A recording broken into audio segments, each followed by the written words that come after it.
আজ রাশির চতুর্থভাবে শনি এবং মঙ্গল, শনি মঙ্গলের এই সহাবস্থানকে বলা হয় বিষযোগ এবং অনেক ক্ষেত্রে বলা হয় বিষকুম্ভ যোগ।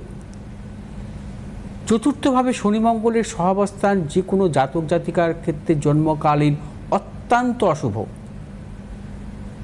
মূলত দেখা যায় তাদের জীবনে কিন্তু বিদ্যাক্ষেত্রে নানা রকম সমস্যা আসে এবং তাদের জীবনে নানা রকম সংগ্রাম আসে, অর্থাৎ প্রতিটি মুহূর্তে তাদের জীবনে কিন্তু নানাবিধ প্রতিকূলতা, ভাগ্য বিড়ম্বনা, অর্থনাশ, গুপ্ত শত্রুতা, কর্মজীবনের উন্নতির ক্ষেত্রে ব্যাহত এবং মাতার বড় শারীরিক বিড়ম্বনা, দাম্পত্য সুখ থেকে বঞ্চিত হয় এরা এবং অস্ত্রোপচার, রক্তজনিত সমস্যা, ব্যাধি, যাবতীয় সমস্যার কিন্তু এরা সম্মুখীন হয়।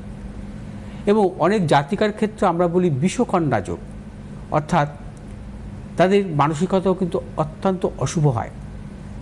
মানে বিশেষ করে রাশির চতুর্থভাবে শনি মঙ্গলের এই যোগ, অর্থাৎ চতুর্থভাবে লগ্নের চতুর্থই হোক বা রাশির চতুর্থভাবেই হোক, শনি মঙ্গলের এই সহাবস্থান কিন্তু মূলত কখনোই শুভ নয় যে কোনো জাতক জাতিকার জন্মকালীন।